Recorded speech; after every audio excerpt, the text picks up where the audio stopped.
안녕하세요. 오만사입니다. 저는 36살, 결혼 10년차 전업주부였습니다.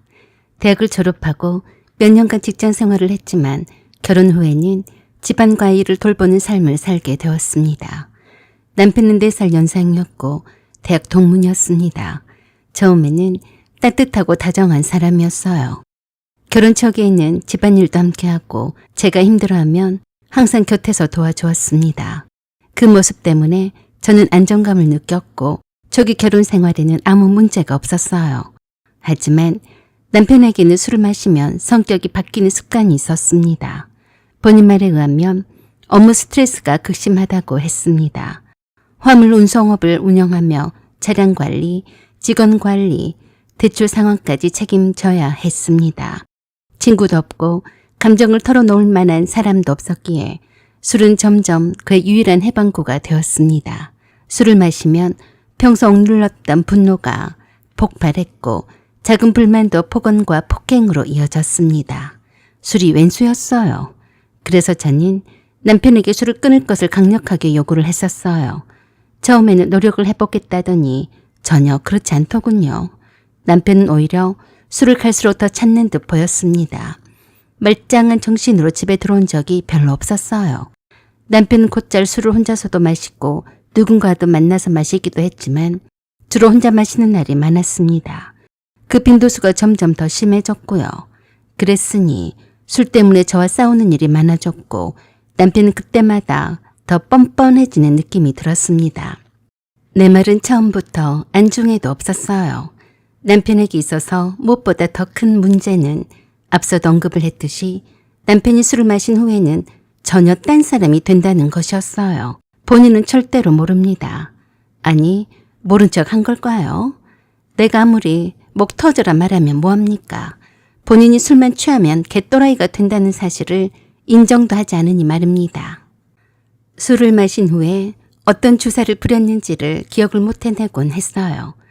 남편 일을 하다 보면 마실 수도 있겠지만 그것이 자신을 이기지 못한다면 자제해야만 하는 것이 당연한 것이 아닐까요?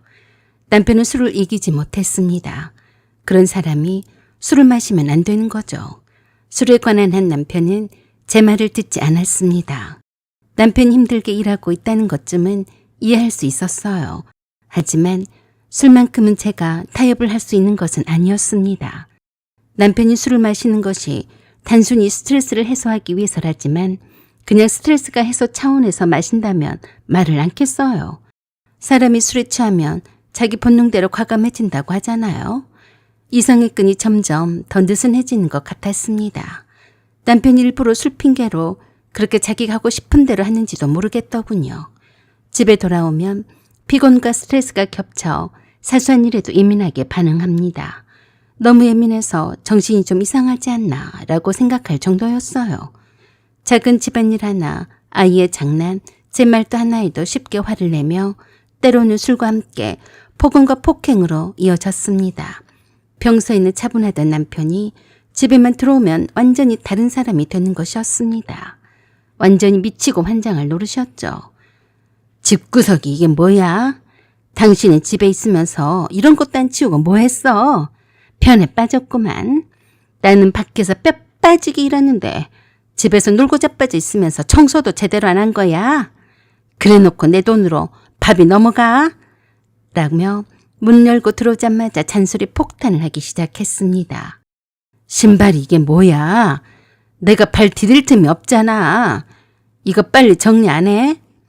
문 앞에 택배가 와 있는데 왜 그냥 뒀어? 나보고 들고 오란 말이었어?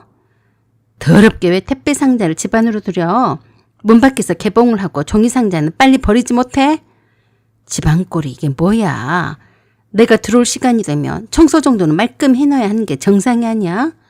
네가 그러니까 맨날 살이 띠룩띠룩 찌는 거야. 이런 일로 남편이 술에 취해 들어오면 대판 싸우는 날이 많아졌습니다. 내가 대꾸라도 할라 치면 기다렸다는 듯이 더 큰 소리로 나를 잡아 죽일 듯이 더 잔소리를 심하게 해댔어요. 너 같은 사람은 나한테 짐이야. 이 집안이 왜 이렇게 망가졌는지 알기나 해? 너 때문에 내가 망가지고 있어. 네가 있으면 아무 일도 제대로 안 돼. 술을 마시면 이 연사는 폭력과 결합했습니다. 컵이나 그릇을 던지고 벽을 치며 위협하고 팔이나 어깨를 잡아 흔들며 협박하는 것은 보통이었어요. 아이 앞에서도 윽박 질렀습니다. 조용히 안 하면 다 혼내겠어? 저리 안 가? 라고 소리를 질러댔습니다. 저는 하루 종일 긴장하며 살았습니다. 오늘은 뭐 때문에 화를 낼까? 이 행동이 아이에게 상처를 줄까?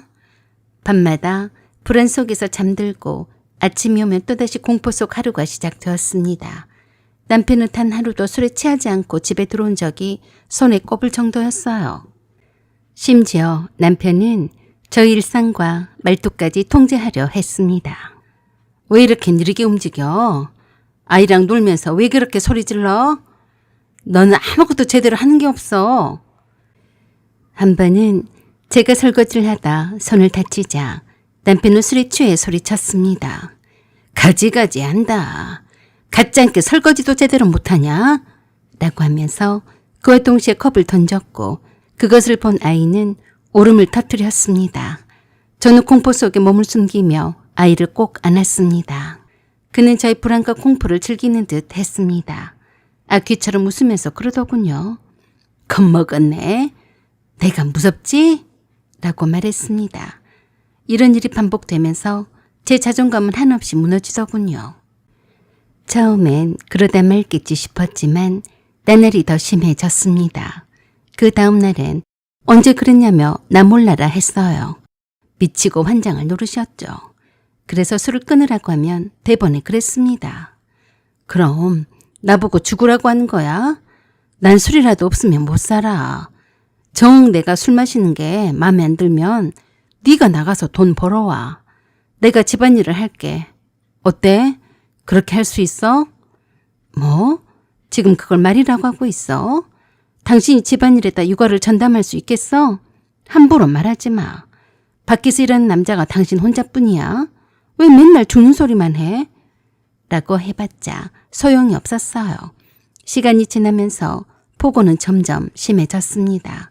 술이 깬 다음 날엔 언제 그랬냐는 듯이 해맑게 웃곤 했습니다. 그래서 내가 따져 묻곤 했어요.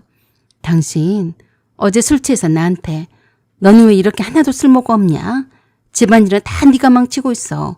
라고 말한 거 기억나? 그러자 화들짝 놀라며 그랬습니다. 뭐? 내가? 그럴 리가. 정말 그랬단 말이야?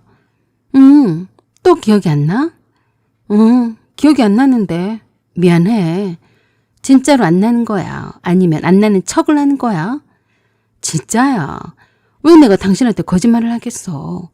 내가 술에 취하면 주사를 좀 부리잖아. 이해해줘.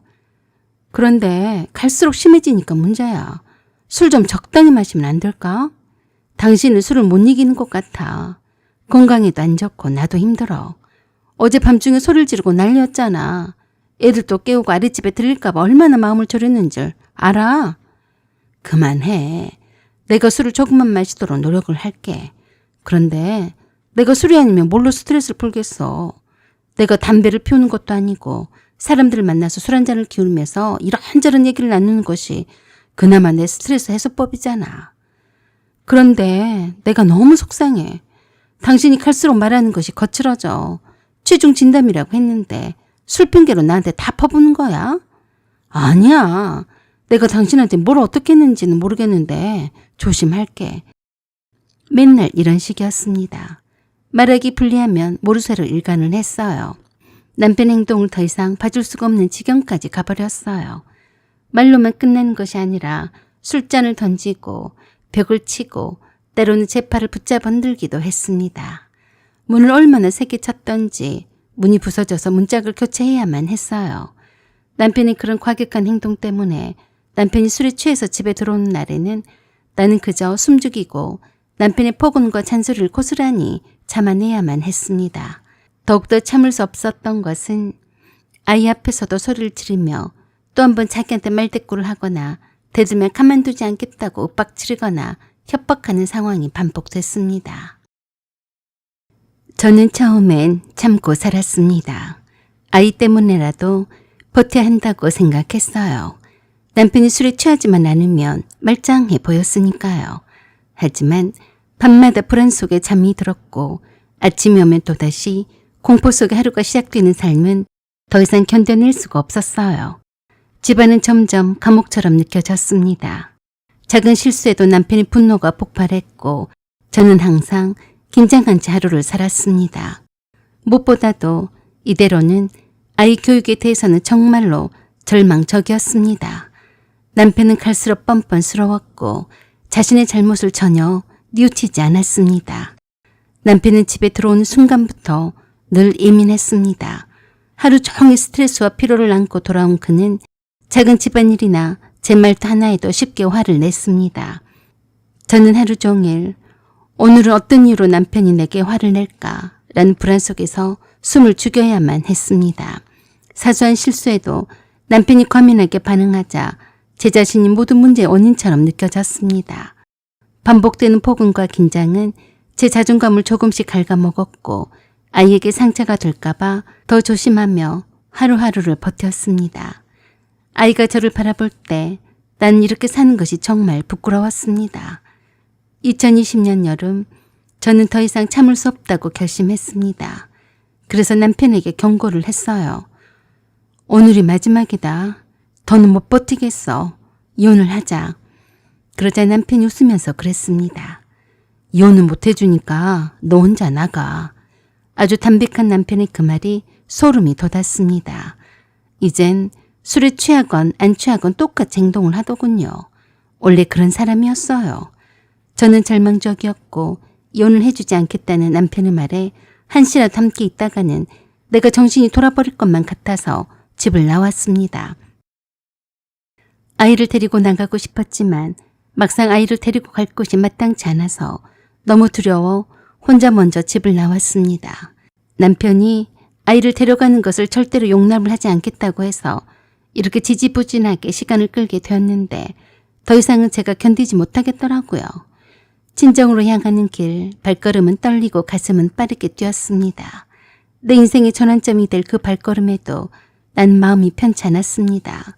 왜냐고요? 아이를 집에 두고 왔으니까요. 이 길이 옳은 걸까? 하지만 마음을 다잡았습니다.